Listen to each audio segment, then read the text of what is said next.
Bonjour et bienvenue sur un nouvel épisode de Vitamine Dev. Salut Nicolas. Salut Sylvain.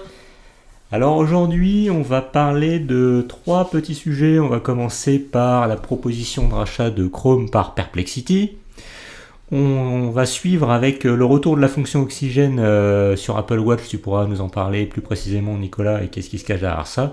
Et on finira avec ChatGPT 5. La sortie récente et les quelques problématiques qu'il y a pu avoir avec cette sortie. Et ben on se lance. Alors effectivement, Perplexity, donc vous connaissez peut-être Perplexity. Donc c'est aujourd'hui, on peut appeler ça un moteur de recherche IA. Ils avaient d'ailleurs sorti leur navigateur qui s'appelait Comet. Donc contrairement à un ChatGPT-like, là c'est vraiment structuré pour faire de la recherche. Donc quand vous faites c'est plutôt une question, ça va faire une recherche internet, amener toutes les sources et vraiment le proposer, vraiment orienté moteur de recherche. Et petite surprise il y a quelques temps. Alors ça vient dans un contexte particulier. Vous n'êtes pas sans savoir que il y a un contexte antitrust en ce moment avec Google, donc pour les fameux abus de position dominante, en même temps quand on voit la part de marché et le gigantisme de Google, et donc il y a le département de la justice américaine qui a envie de casser ça, de couper en plein de petits morceaux, saucissonner Google, et bien évidemment il y a une partie qui est mise en avant, c'est Chrome. Et donc il y a ce petit acteur au final, petit acteur, quand même, parce que quand même quelques milliards, mais par rapport à Google, Perplexity, qui s'est dit je vais aller dans la brèche et je vais faire une énorme proposition de rachat.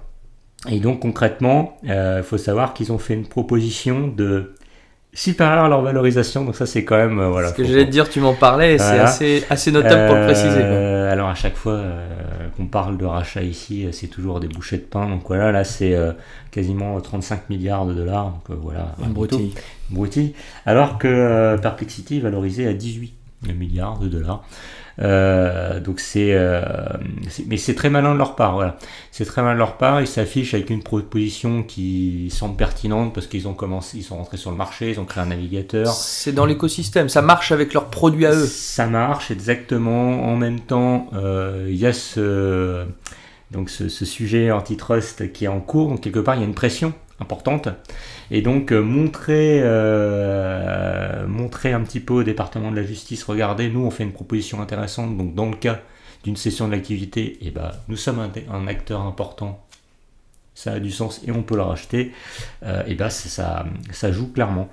Donc peut-être, alors j'y crois pas spécialement, mais parce que Google va se défendre bec et ongle, mais il est possible que dans les prochaines semaines, mois, trimestre, ça va être sur du temps long peut-être quand même. Il y a un rachat.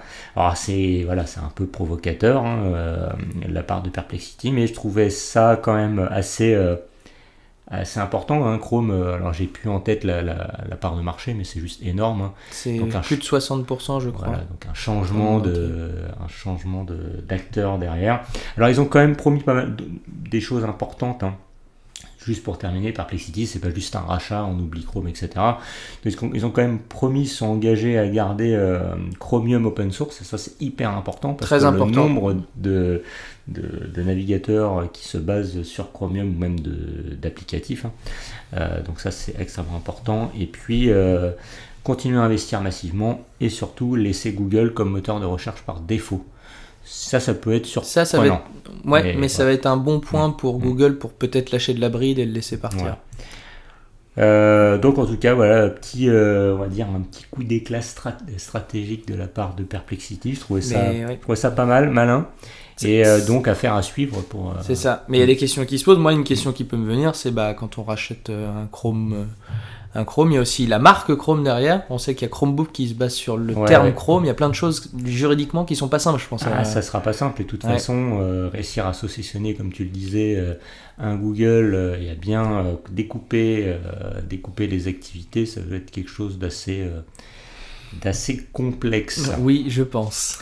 Et Google doit d'ailleurs fortement s'en servir. Donc voilà, il y a un effet médiatique. Je ne suis pas certain que ça mène à quoi que ce soit, mais je trouvais ça, la démarche intéressante. En tout cas, on va dire le côté un peu provocateur intéressant pour montrer qu'un beaucoup plus petit acteur arrive à s'attaquer et à faire quelque chose d'assez médiatique, stratégique face à Google, à ce géant. Et du coup, qu'est-ce que tu penses, Sylvain, d'un type de rachat comme ça? Parce que la physionomie des deux entreprises, je trouve, est quand même particulière. C'est des acteurs historiques qui commencent à avoir des propositions de rachat par des acteurs nouveaux de l'IA.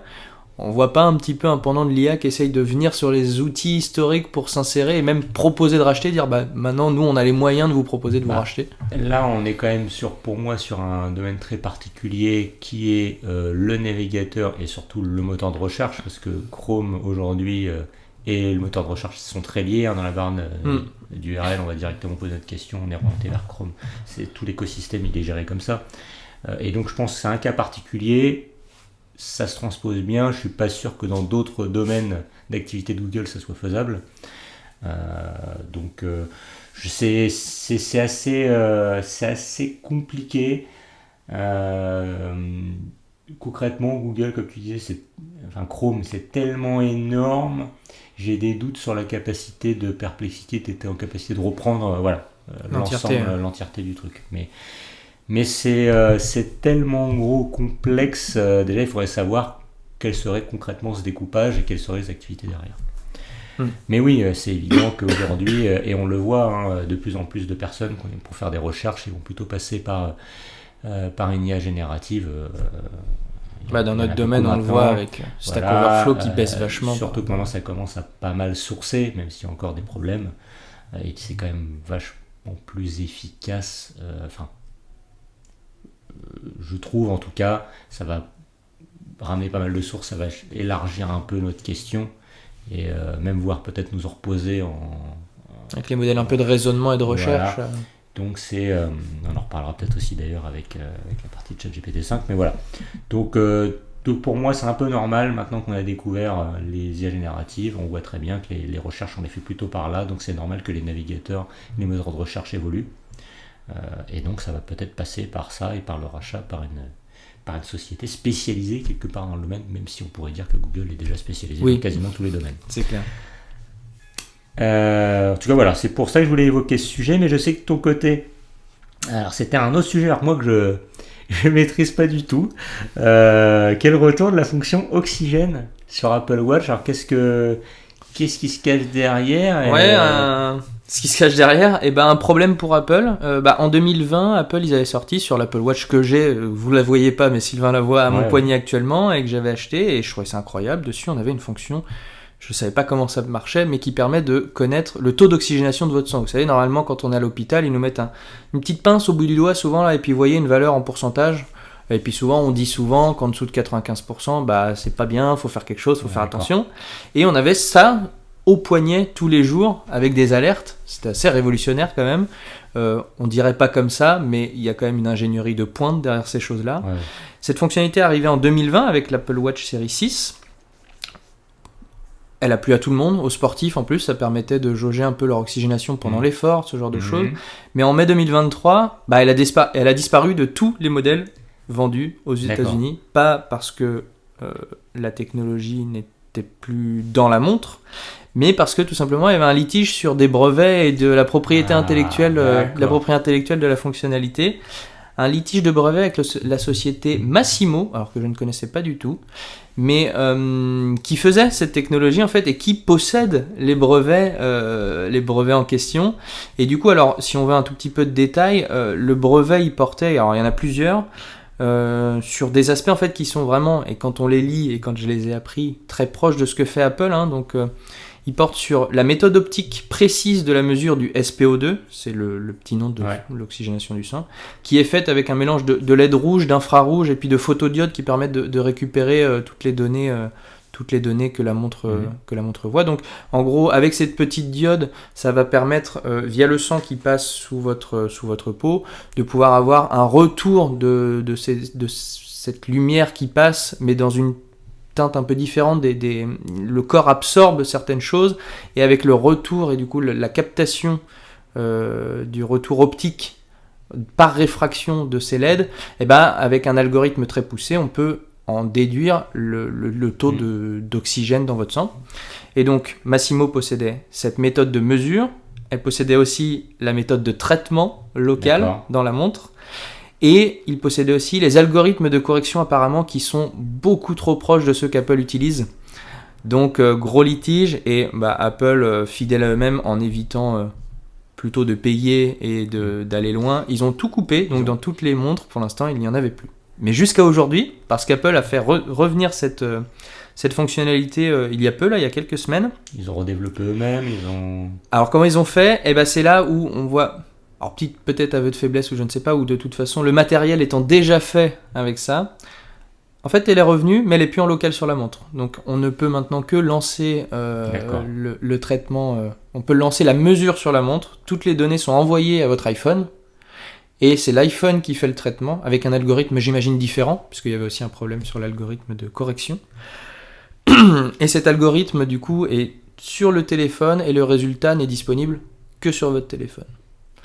D'accord. Donc voilà, à voir comment ça va faire, parce que moi la solution me paraît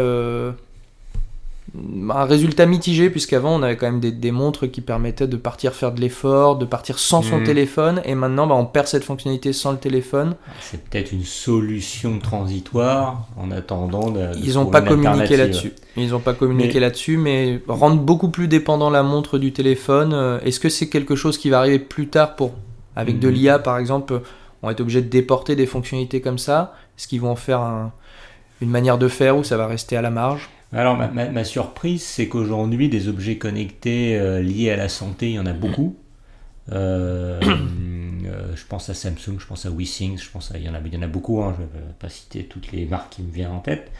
Il y en a certaines, si je ne me trompe pas, qui ont également la capacité de donner ce type d'informations, et à ma connaissance, j'avais pas entendu parler de ce scandale-là, mais est-ce que tu sais nous dire s'il y a eu aussi des conflits de brevets ou... Alors j'ai regardé, il n'y en a pas eu, et pour une bonne raison, c'est que, sans rentrer dans le détail, parce que j'ai pas été chercher aussi profondément, les autres concurrents n'ont... Alors la méthode de mesure est la même, ils ont à peu près tous la même méthode de mesure.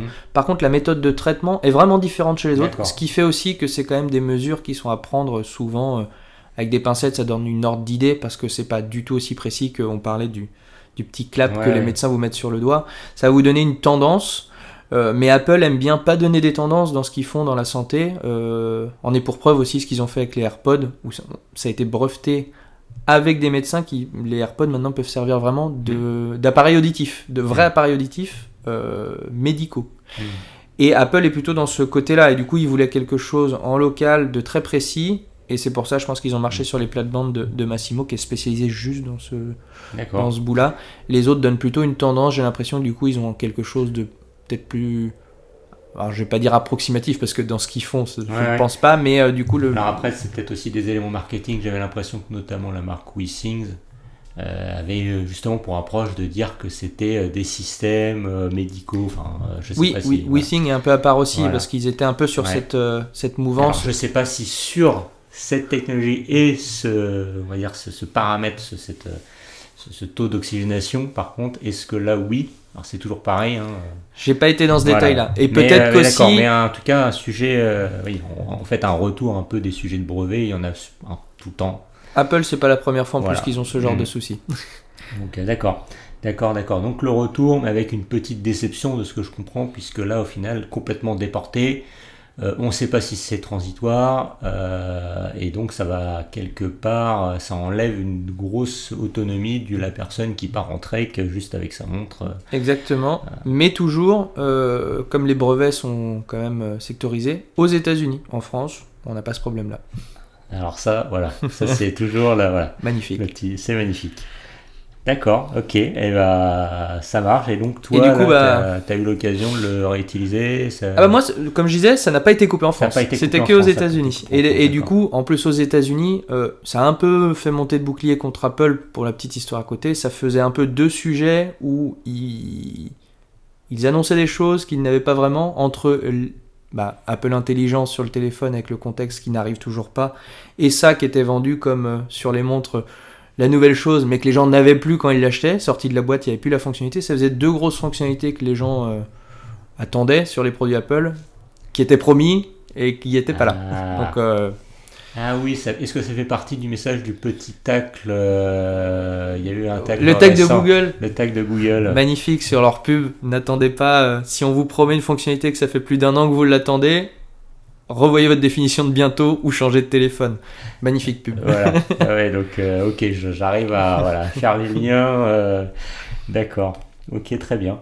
Et toi, Sylvain, tu voulais nous parler un peu un peu dans ton petit domaine, l'IA, mon domaine, ce qui est sorti. Ouais, mais complètement. En fait, c'est simplement que c'est une actualité importante, l'air de rien, parce que c'est encore c'est un très très gros acteur au PDI avec donc la sortie de ChatGPT 5 qui est sorti début août.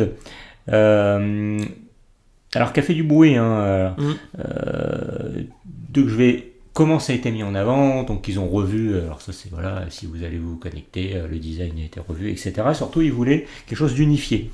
L'idée de ChatGPT 5 c'était de se dire, la personne, elle pose une question, peu importe, elle envoie son prompt, si je veux être le plus générique possible. Comme avant, ça. Voilà, comme avant, et automatiquement, le modèle ou le fonctionnement en arrière va être sélectionné pour s'adapter à la complexité de la question.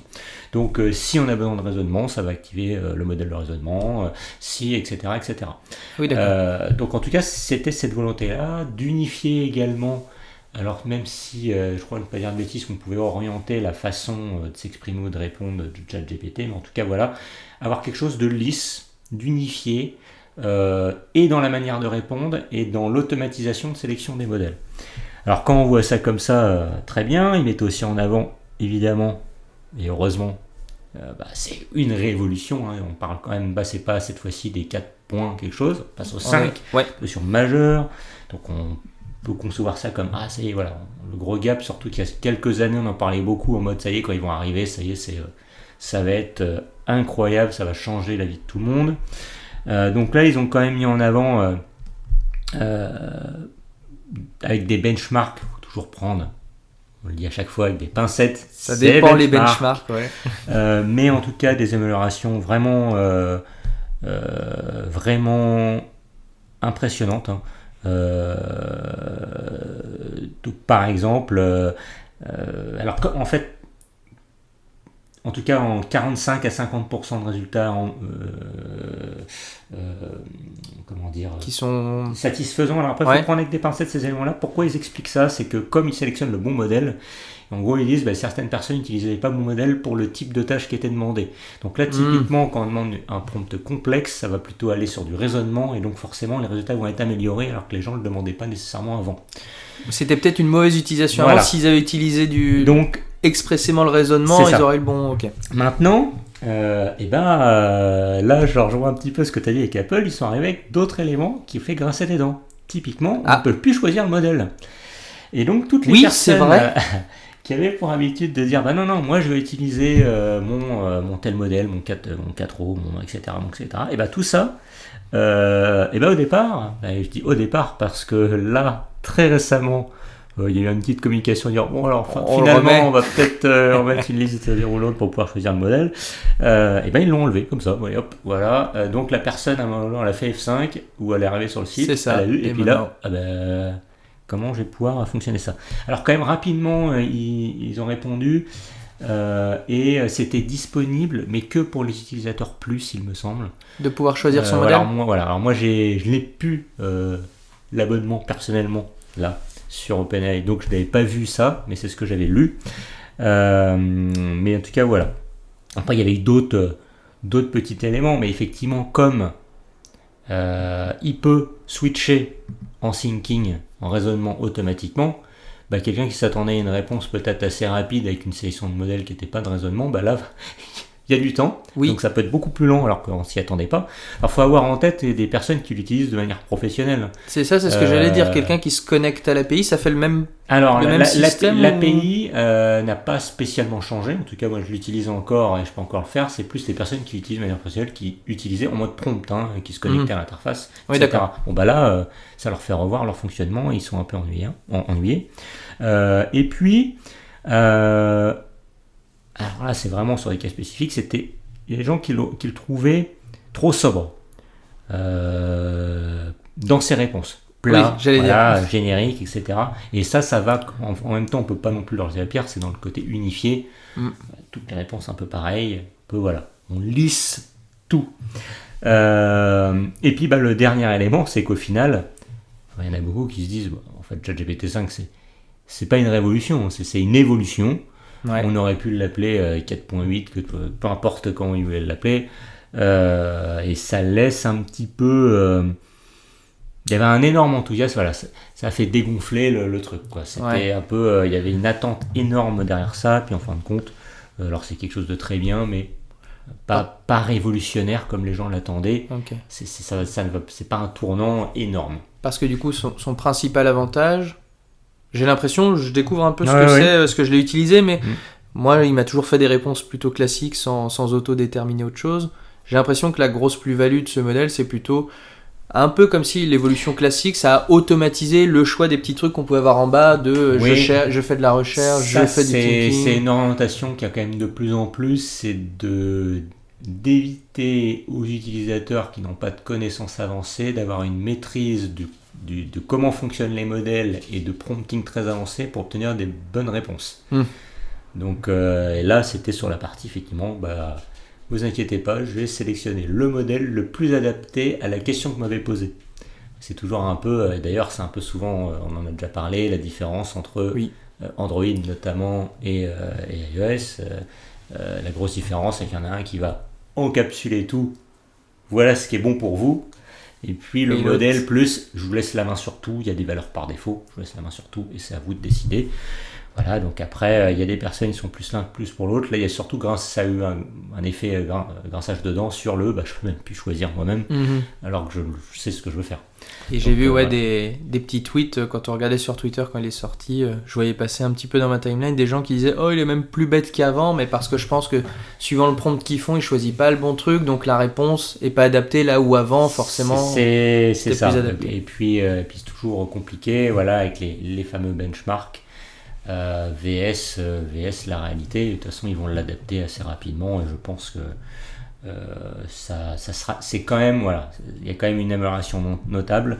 Qu'est-ce qu'on peut dire d'autre? Oui, donc comme je le disais tout à l'heure avec la petite communication pour dire en fait c'est bon, on va vous rouvrir, je sais pas sous quel mode, mais effectivement mais je viens de regarder, ils mettent maintenant ancien modèle. Voilà, ils appellent ça les anciens modèles. Et donc c'est à peu près tout ce que j'avais à dire moi derrière ChatGPT et ChatGPT 5, juste pour dire c'est un événement quand même important, c'est un acteur majeur, même s'il y en a beaucoup qui rentrent sur le marché. Souvent il y a notamment des LLM chinois, de plus en plus on en a parlé, qui font du bruit, ils sortent de nulle part, pour nous souvent ils sont inconnus. Comme ça. Et des fois avec des grosses capacités. DeepSeek avait fait un peu DeepSeek, il y a une autre application, je crois que j'en avais peut-être parlé déjà, mais qui s'appelait Manus. Je crois que l'icône c'est c'est un petit gant qui fait un claquement de doigts. Il y a plein de plateformes comme ça qui franchement sont assez bluffantes dans leur domaine. Est-ce que Manus est spécialisé dans quelque chose ou c'est pareil, c'est plutôt général? Alors là, ils sont plus spécialisés pour faire du bout en bout. Quand je dis du bout en bout, on va lui donner quelque chose et il va faire ses propres recherches, approfondir. On peut même voir sur le côté le fait qu'il va naviguer sur Internet, aller faire des recherches, ouvrir un PDF, récupérer les données. Il va faire des actions assez avancées. Ça peut ressembler de très loin à Gemini. Je crois qu'ils ont le mode research ou Deep Church, je crois, Deep Church, le nom. J'ai pas la terminologie. Donc où ça va explorer énormément de sites internet, Ok. les regrouper, ensuite pouvoir faire une analyse approfondie, voire même faire un rapport. Je l'avais fait par exemple juste pour tester, faire une sélection de véhicules en me disant bah moi voilà je veux un SUV, j'ai ça en pente pour entrer dans mon garage, etc. Donc j'ai besoin de tant de garde au hauteur sol. avec la garde au sol, etc. Il va pour pouvoir faire la chercher sélection. ça dans toutes les fiches Voilà, qu'il va voilà, trouver. et ça te gagner du temps. Là, ça va encore plus loin que ça, c'est qu'il Ok. va vraiment être en mode automatique et faire de la recherche. Bon, ça, Ah, c'était- super intéressant ça. Ouais. Voilà. Mais il y en a beaucoup comme ça des acteurs. OpenAI fait quand même partie des très grands acteurs. Ça me semblait important de pouvoir en C'est parler. clair. Et j'avais une dernière question pour Mm. toi qui va peut-être te poser une colle, mais comme tu as dit que tu utilisais l'API de Ouais. ChatGPT, souvent, la question qui vient maintenant que c'est le modèle qui peut choisir sa manière de faire, j'imagine que ça peut poser des soucis. Alors je mets des guillemets, on les voit pas, mais toi Sylvain tu les verras. Le pricing. De pricing et aussi je me dis oui parce que peut-être que ça va niveau pricing changer suivant comment il va activer son mode lui-même, donc on maîtrise moins ça puisqu'on va pas nous-mêmes lui dire de faire du raisonnement profond. Et aussi je me dis dans toutes les applications qui utilisent des API, avant on pouvait nous-mêmes déclencher possiblement le fait de raisonner, maintenant que c'est l'API qui va au final en ChatGPT 5 choisir de raisonner, est-ce qu'il n'y a pas un changement de paradigme? Alors, attention. Là, je parlais bien de l'interface classique. Ouais, en API, c'est pas alors, pareil. Je vais mettre Des guillemets aussi. des guillemets. Pourquoi déjà tout simplement parce que moi, dans mes algos, peu importe ce que j'utilise avec l'API, j'utilise des anciens modèles. Donc, je désigne un modèle. Mais normalement, l'API, comment elle fonctionne, on désigne un modèle. Et d'ailleurs, je n'en ai pas parlé, mais ils leur ont donné des petits noms. Hein. C'est-à-dire qu'il y a 3 modèles derrière.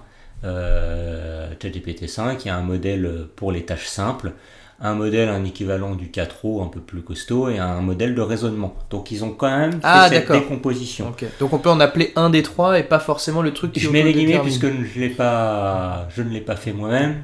Ça me semble évident que ça fonctionne comme ça et donc c'est quand même à nous par API de le faire fonctionner. Ouais, sinon sur une ça API, poserait des compliqué. gros problèmes, notamment pourquoi ça me fait tout de suite penser au pricing. Hein, un modèle de raisonnement vs un modèle très chose, rapide. Donc par exemple, comment il s'appelait, les turbos, quoi. Voilà. Le coût n'a aucun rapport et donc ça pourrait faire vraiment mal une application. On le switch juste de nouveau modèle et puis là on a une augmentation de 80% de notre facture et donc ça serait trop compliqué. Ouais. Mais oui, alors à creuser, je pourrais peut-être donner plus d'informations. J'ai pas eu le temps là de creuser le sujet ou de bricoler avec l'API pour savoir ce que ça donne, mais j'aurai peut-être des éléments. On en reparlera peut-être la prochaine fois. Ouais. Exactement. Eh bien, je pense qu'on a fait le tour de nos petits sujets. Alors juste peut-être ça pour vous savez qu'on est amoureux de .NET, ça va peut-être vous surprendre. Là, il y a eu la preview 7 de .NET 10 qui est sortie. On préfère le réserver la prochaine fois. Là, c'est la preview. On sait que .NET 10, la version LTS, va arriver en automne. On préférera faire un peu plus long dessus, peu plus long et vraiment en l'ayant touché un petit peu aussi, voilà, peut-être. Exactement. Donc ne soyez pas surpris qu'on ne parle pas de cette nouvelle version. Vous inquiétez de framework et de C# 14 associée. Ça arrivera. Voilà. Et merci Sylvain. Merci Nicolas. Encore une belle émission. Et voilà, et on peut vous dire à bientôt pour un nouvel épisode de Vitamine Dev. À bientôt. Salut.